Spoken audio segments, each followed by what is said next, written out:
Hi കൂട്ടുകാരെ, JS ഗാർഡൻ്റെ പുതിയൊരു വീഡിയോയിലോട്ട് എല്ലാവർക്കും സ്വാഗതം. ഞാനിന്ന് നിങ്ങളിന്ന് കാണിക്കുന്ന ഒരു അഡീനിയ റീപോർട്ട് ചെയ്യുന്നതാണ്. അപ്പോൾ ഞാനിതിനകത്ത് എടുത്തിരിക്കുന്ന സാധനങ്ങൾ മണൽ, സാധാരണ മണ്ണ്, ഭൂമി, ചാണകപ്പൊടി, കുറച്ച് വേപ്പിൻ പിണ്ണാക്ക്, കുറച്ച് എല്ലുപൊടി, കമ്പോസ്റ്റ് ചേർന്ന ചകിരിച്ചോറാണ്. അപ്പം ഞാൻ ഈ അഡീനിയം ഒരു 10 മിനിറ്റ് സാഫ് വെള്ളത്തിൽ ഇട്ട് വെച്ചാണേ. അതുപോലെ നിങ്ങൾ ചെയ്യണം കേട്ടോ. ഇതാണ് അഡീനിയം. ഇതിൻ്റെ കോഡക്സ് നോക്കിക്കേ. ഈ കോഡക്സ് ആണ് എല്ലാവരും ഇഷ്ടപ്പെടുന്ന ഒരു സാധനം കേട്ടോ. പൂവിലേലും ഈ കോഡക്സ് കാണുമ്പോൾ എല്ലാവർക്കും ഒരു ഇഷ്ടമാണ്.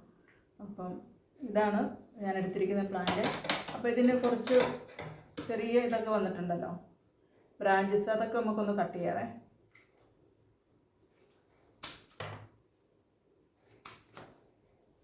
ബ്രാഞ്ചസിൻ്റെ ആവശ്യമില്ല.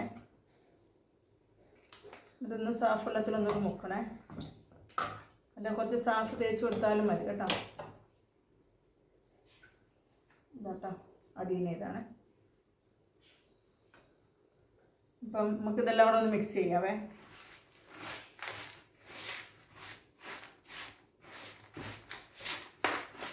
അടീനിയം ചെടി എല്ലാവർക്കും വളരെ ഇഷ്ടമാണ്. നല്ല വെയിലത്ത് നല്ല പൂവുണ്ടാവും. മരുഭൂമിയിലെ റോസ് എന്നാണ് അറിയപ്പെടുന്നത്. ഇതധികം മഴവെള്ളം കൊള്ളിക്കാൻ പാടില്ല കേട്ടോ. മഴ കൊണ്ടു കഴിഞ്ഞാൽ ഇതിൻ്റെ കോഡക്സ് ചീഞ്ഞു പോവേ. അത് മഴക്കാലം ആകുമ്പോഴത്തേക്ക് എല്ലാവരും എടുത്ത് അകത്ത് വെക്കണേ. ഇതെല്ലാം കൂടെ മിക്സ് ചെയ്ത് ഞാൻ നല്ല ഹോളുള്ള ഒരു പോട്ടാണ്. ഇതിനകത്ത് നമുക്ക് ഈ മിശ്രിതം നിറയ്ക്കാം.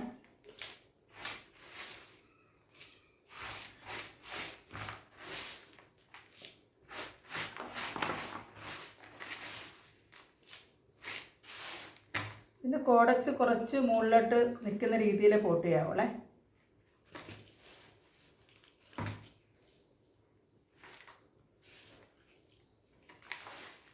കോഡക്സ് കുറച്ച് വെളിയിൽ കാണും.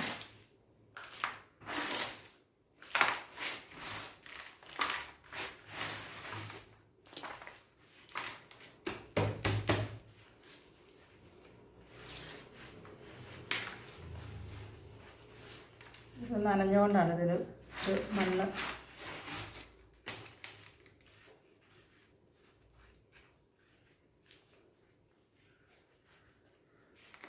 ഞാൻ പോട്ട് ചെയ്തിട്ടുണ്ട് കേട്ടോ.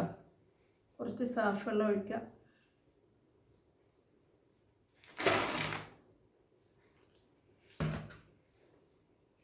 ഈ വീഡിയോ ആദ്യമായിട്ട് കാണുന്നവർ ഒന്ന് സബ്സ്ക്രൈബ് ചെയ്ത് സപ്പോർട്ട് ചെയ്യണേ.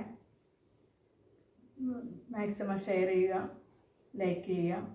ഇനി ഒരു വീഡിയോ കാണുന്നിടം വരെ താങ്ക് യു.